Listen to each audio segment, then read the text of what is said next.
Assalamualaikum warahmatullahi wabarakatuh.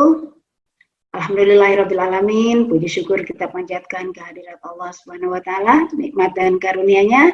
Hari ini kita bisa dan saya khususnya ya bisa sharing buat Bapak Ibu, adik-adik semuanya yang masih sekolah dan anak-anakku yang memang masih sekolah di sekolah dasar ataupun di PAUD ya. Alhamdulillah kita senantiasa panjatkan puji syukur hari ini kita masih dalam kondisi sehat walafiat dan semuanya karena nikmat Allah Subhanahu wa Ta'ala. Walaupun di masa pandemi ya, tentunya ini masa pandemi tapi tidak mengurangi semangat kita untuk terus meningkatkan kualitas hidup kita, dan tentunya salah satu cara untuk meningkatkan kualitas hidup kita yakni tetap menempuh pendidikan. Nah, karena tanpa pendidikan tentunya kita tidak akan memiliki pengetahuan, dan tanpa pengetahuan tentunya kita tidak akan memiliki kemampuan untuk beradaptasi di kehidupan kita saat ini. Kemampuan dan keterampilan itu yang sangat kita butuhkan, maka pendidikan juga tetap kita butuhkan. Akan halnya pendidikan saat ini dilaksanakan secara BDR, belajar di dan dari rumah. Itu harus kita sikapi dengan sangat terbuka, sangat fun, ya, dan memang harus dinikmati gitu loh. Bahwa sekarang ini kondisi belajar di rumah adalah sebuah rahmat dari Allah Subhanahu wa Ta'ala untuk bagaimana mengembalikan belajar itu dan pendidikan itu yang pertama adalah di rumah. Dan orang tua sebagai guru yang pertama dan utama. Nah, itulah kodrat itu dikembalikan lagi saat ini. Jadi masa pandemi ini adalah sebuah berkah sesungguhnya. Tapi berkah itu akan kita rasakan ketika memang kita ada rasa syukur ya. Ketika kita punya rasa syukur, maka kita akan kembalikan pada Allah bahwa semuanya ini adalah sebuah nikmat. Nah, ketika nikmat itu, ketika bencana ini kita merasakan, kita bisa beradaptasi dengan kondisi ini, dan muncul rasa syukur itu, maka stres ya. Stres yang selama ini memang kita merasa bahwa belajar di rumah bersama anak adalah sebuah tekanan, itu akan hilang dengan sendirinya. Ya, karena kita kembalikan pada Allah. Bertahun-tahun Allah sudah memberikan nikmat untuk kita, bagaimana kurangnya waktu dengan anak untuk mendampingi belajar, dan saat ini kita diberi kesempatan sebesar-besarnya. Nah, apakah Bapak Ibu stres? Saya yakin tidak ya, hanya dalam tekanan aja ya, karena beda stres dengan tekanan. Nah, hanya bingung mungkin ya, jadi bukan stres, karena bingung maka itulah yang umum dikatakan adalah stres. Nah, jangan bingung-bingung Bapak Ibu ya, jangan stres untuk kondisi saat ini. Sekolah dari rumah, lakukan itu sebagai sebuah kebutuhan, lakukan itu sebagai sebuah ibadah, lakukan aktivitas itu sebagai hal yang menyenangkan, maka yakinlah stres itu tidak akan ada. Nah, bagaimana untuk metode pembelajaran agar anak itu bisa senang di rumah? Bapak Ibu bisa lakukan komunikasi dulu dengan guru ya, karena mungkin tidak semua orang tua mengetahui gaya belajar anaknya sendiri. Tapi guru lebih mengetahui gaya belajar anaknya sendiri. Kenapa? Karena guru memang pernah belajar tentang gaya belajar gitu ya. Tapi kalau orang tua mungkin hanya bilang, anakku nggak konsentrasi, anakku malas gitu ya. Tapi sesungguhnya mereka punya gaya belajar sendiri-sendiri. Ada yang kinestetik, ada yang visual, ada yang auditorial. Nah, kita harus mengetahui gaya belajar anak kita. Metode apa yang terbaik? Komunikasikan dengan guru, sehingga guru bisa memberikan sebuah catatan kecil buat kita untuk menghadapi anaknya. Bagaimana kalau di sekolah anak itu bisa manut kok sama gurunya, kenapa di rumah tidak? Nah, mungkin kita bisa minta trik dari guru untuk melaksanakan trik tersebut di rumah, ya, sehingga anak-anak kita juga senang gitu ya, belajar di rumah tidak ada bedanya dengan belajar di sekolah. Bahkan orang tua yang hebat adalah yang membuat anaknya lebih senang belajar di rumah ketimbang belajar di sekolah, itu tentunya. Nah, sekarang kita bagaimana untuk orang tua yang bekerja? Ini adalah sebuah keputusan yang besar juga ya. Ketika orang tua bekerja, kemudian anaknya bagaimana di rumah? Nah, berarti kita harus mencari orang yang bisa menggantikan posisi kita ketika kita sedang bekerja. Itu opsi pertama. Atau opsi kedua, komunikasikan dengan guru bahwa anak-anak akan belajar mengerjakan tugasnya ketika kita pulang sekolah. Atau maaf, ketika kita pulang kerja gitu ya. Jadi mengatur waktu yang tepat untuk belajar. Nah, kendala terjadi ketika anak-anak memang punya waktu khusus untuk belajar. Misalnya SD nih, harus ada jam khusus untuk belajar. Nah, sementara handphone ataupun gadget itu milik orang tua, anak belum milik sendiri. Apakah kita harus komunikasi dengan guru untuk meminta ganti jam belajar? Kan tak mungkin juga ya. Maka bisa dilakukan mencari pengganti pendamping. Nah, mencari pengganti pendamping untuk mendampingi anak-anak kita belajar. Karena ketika belajar, penggunaan gadget itu tentunya harus juga dikontrol ya. Ketika saat ini gadget ini menjadi penyakit nih buat anak-anak kita semuanya. Sehingga ketika orang tua tidak bisa mendampingi saat menggunakan gadget, maka anak akan berselancar ke hal-hal yang berbeda dengan materi belajarnya. Nah, kita akan mengontrol anak-anak tidak berselancar dengan gadgetnya pada hal-hal yang kita anggap negatif. Tentunya anak-anak itu belum tahu negatifnya seperti apa, tapi orang tua atau orang dewasa yang tahu bahwa negatif dari gadget itu seperti apa, dampak negatifnya, dampak positifnya juga tentunya ada, tapi dampak negatif itu akan lebih berbahaya untuk masa depan anak-anak kita, terutama dalam penggunaan gadget. Nah, pendampingan yang kita lakukan, ketika orang tua mendampingi itu ya, dan tak bisa mendampingi ketika orang tua bekerja, pastikan ada pendamping pengganti untuk pendampingan anak belajar ketika orang tua hendak bekerja. Itu yang harus kita lakukan ya. Nah, kemudian penggunaan kontrol gadget. Kontrol gadget itu dilakukan, ajari anak sejak dini disiplin dengan gadget. Ya, istilahnya kalau gadget itu dikasih hati mau jantung deh.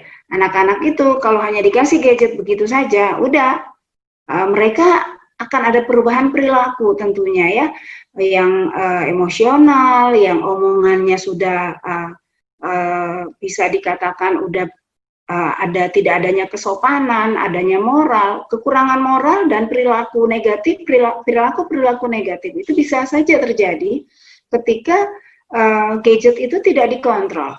Gadget itu bukan saja handphone ya, tapi juga televisi dengan tontonan-tontonannya, kemudian juga bisa dengan hal-hal lain tentunya. Laptop juga adalah gadget ketika itu sudah punya jaringan internet, maka itu juga akan sangat berbahaya. Maka orang tua perlu mengontrol.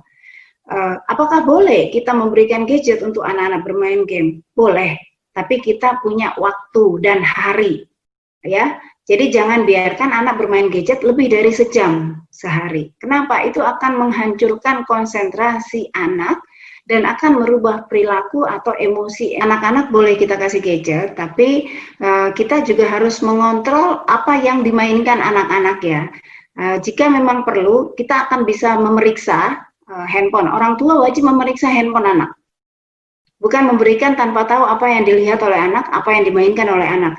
Baik itu dari anak-anak TK ya. Jadi anak TK sebaiknya nggak dikasih handphone dulu ya. Biarkan mereka bermain.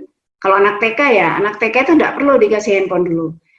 Mereka sebaiknya diberikan permainan-permainan ketangkasan yang bisa melatih otot-otot mereka. Karena anak TK itu golden age ya, usia emas perkembangan. Maka mereka harus diberikan stimulasi yang langsung bisa digunakan oleh mereka yang menggerakkan saraf-saraf tubuh mereka, menggerakkan dari ujung rambut sampai ujung kaki sebenarnya. Itu yang dibutuhkan anak TK. Nah, kalaupun mereka ingin kita beri game, berarti itu dalam pendampingan. Kita harus lihat dia main apa, dan sebelum diberi game, diberi handphone, kita udah tahu bahwa kamu mainnya dari jam sekian sampai jam sekian ya. Nah, kalau jarum jam, sambil kita mengajarkan mengenal angka, ya, mengenal jam. Dari jam 3, jarum panjang di jam 3 sampai jarum panjang nanti di jam 12, kamu stop gitu misalnya. Nah, itu komitmen. Nah, biasanya anak-anak itu ketika kita mengambil handphonenya, mereka akan tantrum. Kok anak-anak, orang dewasa aja ketika mereka sudah asik dengan handphone, kita mengambil itu sudah kelihatan berbeda emosinya. Ya, apalagi anak-anak. Dan bahkan banyak anak remaja itu seperti anak-anak dengan handphone. Ketika diambil itu tantrum, dia melawan, dia membangkang, itu yang terjadi. Jadi sejak dini handphone itu tolong dijaga, diberi waktu, diajak berkomitmen, dan disampaikan bahayanya gitu ya untuk anak-anak. Mumpung si cilik ya, masih kecil itu masih gampang. Kalau tantrum itu lebih mudah yang kecil kan, ketimbang nanti dia sudah besar. Dia sudah bisa ngakalin orang tua dengan gadget. Nah, itu yang kita hindari. Jangan sampai anak menjadi berubah perilakunya dengan gadget, nanti sudah kadung besar, baru kita, kok begini ya anak saya? Ya ternyata itu kan memang dari kecil, karena kita kasih gadget sejak dini. Jadi hati-hati Bapak Ibu, kalau sayang sama anaknya, jangan memberikan gadget ketika dia masih TK seperti ini. Jangan membiasakan dia duduk manis, anteng dengan gadget. Kalau lah misalnya mau lihat TV, ya disetelin TV-nya. Kalau misalnya lagi sibuk, boleh, tapi tetap kita ketahui anak sedang nonton apa ya. Nah, sesekali kita timpali ketika mereka sedang nonton, kamu nonton apa? Kemudian ada stimulasi pertanyaan-pertanyaan yang kita berikan untuk anak-anak yang memancing dia mengalihkan pandangan juga dan memancing kognitifnya, menstimulasi kognitifnya. Tadi kamu lagi nonton apa, Nak? Ini lagi nonton Doraemon, Ma. Doraemonnya kenapa? Doraemonnya lagi pergi ini misalnya. Kenapa kok dia begitu? Jadi pertanyaan terbuka terus diberikan anak-anak untuk melatih kognitifnya dalam berpikir logis, kemudian berpikir simbolik, dan problem solving itu kita latih dan kita tekankan pada anak-anak ketika mereka sedang bermain gadget. Ya, itu yang kita lakukan. Nah, sekarang apakah penting kontrol dan perhatian orang tua pada anak saat ini? Ya sangat penting tentunya. Jadi anak-anak itu perlu kita kontrol sama siapa, kemudian apalagi kalau sudah berhubungan dengan gadget ya, dia chattingnya sama siapa. Kalau remaja ini kan masa ombang-ambing ya, masa galau untuk saat ini ya. Jadi di saat pandemi ini mereka mungkin tidak bertemu dengan yang lain, mereka hanya bertemu lewat gawai ya, hanya melalui handphone gitu ya. Jadi memang perlu kontrol sama gadgetnya mereka, perlu kita tahu dengan siapa mereka chatting untuk yang sudah remaja. Kemudian mungkin kalau masih anak-anak jangan dibiasain deh, mereka punya WA.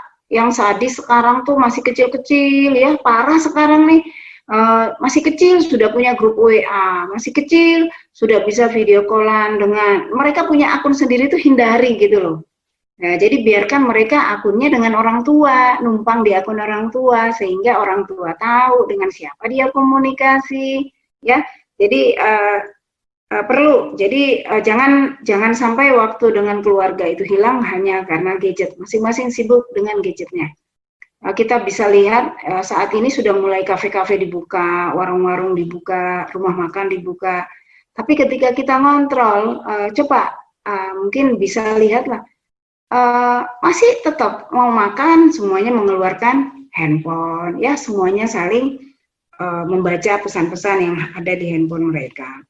Nah, sekarang peran orang tua untuk lebih tegas mendidik anak agar tidak salah pergaulan, ya tetap kontrol. Makanya perlu ada perhatian ya, ada perhatian buat anak-anak kita, terutama sekarang ini di masa pandemi banyak yang berpikir sekolah kurang banyak fungsi gitu loh. Padahal sesungguhnya sekolah ini kontrol guru tetap kita butuhkan.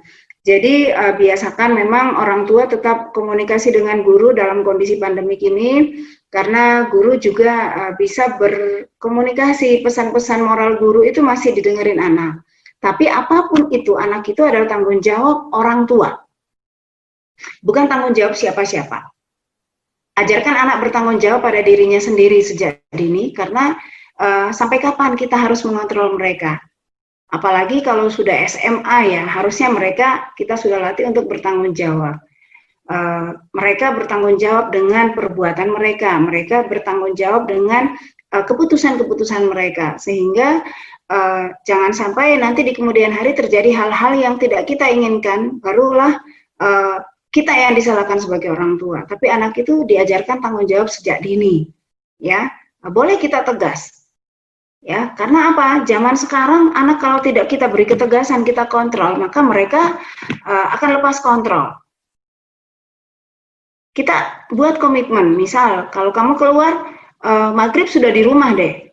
Kalau tidak ada di rumah berarti ada komitmen, ada punishment yang harus dia terima. Jadi kita membuat punishment buat dia, ya. Jadi jangan sampai zaman now ini, ya, anak-anak jadi karena dengan gadget mereka bisa lebih canggih dari orang tuanya, bahkan mereka bisa menyembunyikan sesuatu dari kita karena kecanggihan teknologi saat ini. Maka orang tua tetap perlu mengontrol anak-anaknya saat ini, ya, itu yang perlu. Apalagi untuk anak-anak TK, ya, anak-anak TK itu kan juga berbeda dengan anak remaja. Anak TK harus kita siapkan mereka untuk dalam kondisi seperti saat ini, kontrol secara mandiri untuk kesehatannya, dia harus bisa menjaga diri, kemudian bagaimana orang tua dengan anak usia dininya itu pasti pendampingannya akan berbeda, ya. Kalau saya bisa katakan, ketika orang tua yang punya anak-anak kecil itu stresnya lebih rendah ketimbang menghadapi anak-anak yang sudah remaja atau menjelang dewasa awal. Itu stresnya lebih ringan kalau saya bisa bilang. Kenapa? Karena belajarnya bisa sambil bermain. Jadi bisa menjadi sebuah tamasya dengan anak, ya, ketika mendampingi anak-anak dengan anak usia dini ini belajar di rumah, itu kan kegiatan-kegiatannya sesungguhnya bermain. Jadi orang tua bisa ikut terlibat menjadi guru dengan mendampingi anaknya belajar dengan bermain, dan saya yakin itu adalah salah satu jalan untuk orang tua tidak stres, gitu ya. Gitu. Nah, yang paling menyedihkan saat ini sebenarnya adalah bagaimana pandangan tidak sedikit masyarakat berpandangan bahwa, aduh, kalau sekarang ini, ya, kalau sekolah kok susah ya, kita membayar tapi kita anak-anak kita tidak sekolah, ya mending tidak sekolah, gitu ya. Nah, itu yang terjadi saat ini. Nah, sebenarnya ini dilema, tapi sebaiknya itu tidak kita lakukan dan tidak kita pikirkan. Apalagi kita ini nih yang menyedihkan adalah untuk anak-anak PAUD, ya, anak usia 0 sampai 6 tahun. Bahkan ada masyarakat yang berpikir, ngapain masuk sekolah dulu, toh juga kalau bayar di sekolah nanti tidak sekolah, tapi di rumah saja, enak dong kita bayar SPP tidak sekolah. Nah, itu yang harus kita hilangkan, karena sesungguhnya ketika anak disekolahkan, walaupun mereka tidak di sekolah, belajarnya di rumah, tapi stimulasi yang tetap direncanakan oleh pihak sekolah itu lebih tersistematis untuk menstimulasi seluruh aspek perkembangannya. Walaupun itu dilakukan oleh orang tua di rumah, tapi kan sudah punya konsep, gitu ya. Jadi kegiatan yang dilakukan bersama anaknya sudah punya konsep dan sudah punya tujuan. Tujuannya itu sistematis, sesuai dengan usia anak, sesuai dengan tugas-tugas perkembangannya. Nah, itu. Ada lagi mungkin yang SMP lanjut, tapi yang SMA nih udah merotol, sudah SMA, nggak kuliah dulu deh sekarang, kan lagi pandemi, tidak bisa ke kampus juga tidak bisa. Nah, itu yang harus kita hilangkan. Pandemi ini kan kita tidak harapkan akan bertahan terus, ya. Kita akan berpikir ke masa depan. Kita berpikir masa depan bahwa kalau sekarang mungkin anak-anak tidak butuh untuk sekolah sementara ini, tapi ketika sekolah itu kita putuskan untuk membangkitkan motivasi belajar lagi, itu susah kalau sudah ngedem, gitu ya. Jadi orang kalau sudah butuh sekolah, mau sekolah lagi, itu susah banget. Kenapa? Udah merasa nyaman, udah males lagi. Jadi seperti otak kita ini, ya, kalau sudah istirahat, sudah jenuh gitu, ya, rasanya mau belajar itu kan susah lagi. Nah, itu. Jadi kita jangan berpikir sesaat, kita jangan berpikir saat ini, tapi berpikirlah ke depan bahwa hidup ini harus tetap berjalan. Life must go on gitu ya. Jadi hidup itu tetap harus kita memandang ke depan bahwa kita harus mempersiapkan masa depan ya. Mungkin untuk anak-anak yang sekarang berpikir tidak melanjutkan studi ya, cukup di sini saja, itu tolong dihilangkan karena pengetahuan dan pengetahuan itu tidak bisa kita remehkan. Kita hidup ini butuh pengetahuan, untuk terampil butuh pengetahuan. Untuk mendapatkan pekerjaan yang layak, hidup yang layak, kita harus punya pengetahuan. Ya, jadi jangan berpikir bahwa stop sekolah sampai di SMA saja, tapi selama ada rezeki, ayo kita berpikir untuk tetap melanjutkan pendidikan sambil berdoa pada Allah, semoga keluarga orang tua kita mendapatkan rezeki untuk tetap menyekolahkan kita. Dan tentunya pasti semua orang tua menginginkan anaknya melanjutkan pendidikan. Dengan kondisi seminimalis mungkin pun, sebenarnya mereka berpikir untuk menyekolahkan anak-anaknya. Ya, tak ada orang tua yang berpikir ya sudahlah anakku sampai di sini saja, tidak. Ya, nah makanya untuk anak-anak semua nih ya, anak-anak remaja, jangan berpikir, jangan puas hanya sampai dengan SMA saja, tapi silakan berpikir untuk bagaimana melanjutkan studi ya. Kalaupun mungkin kalian dari SMK, ya oke lah, karena SMK memang berpikir untuk bekerja cepat ya. Nah, saya mungkin berpikir kalau kalian sudah bekerja, pikirkanlah untuk mungkin melanjutkan studi karena makin banyak pengetahuan kita, maka makna hidup kita akan makin lebih banyak untuk diri kita dan untuk orang lain. Gitu ya. Nah, yang terakhir sekali, mungkin pesan saya buat seluruh orang tua ya yang mempunyai putra-putri yang sedang studi saat ini, tetap semangat untuk mendampingi anak-anak kita. Jadikanlah ini sebagai sebaik-baiknya komunikasi dengan anak dan jadikan hal ini sebagai sebuah ibadah ya. Ini adalah ibadah yang luar biasa, momen langka buat Bapak Ibu semuanya untuk bisa mempunyai quality time yang lebih ya dengan anak-anak dalam mendampinginya. Saya yakin ketika nanti pandemi ini berlalu dan anak-anak harus kembali ke sekolah, Bapak Ibu akan merindukan suasana ini ya. Dan bagi anak-anak juga semuanya ya, yang sedang belajar di rumah tetap semangat, berikan bukti bagi orang tua kalian, kepada orang tua kalian bahwa kalian anak-anak yang hebat, anak-anak yang bisa dibanggakan, dan anak yang cerdas ya tentunya. Berlatihlah bertanggung jawab, berlatihlah belajar bertanggung jawab bersama orang tua kalian, karena orang tua kalian sudah bertanggung jawab untuk menyekolahkan kalian semuanya. Oke, tetap semangat belajar di rumah. Dan tetap semangat menjaga kesehatan kita semuanya. Salam sehat selalu untuk kita semuanya.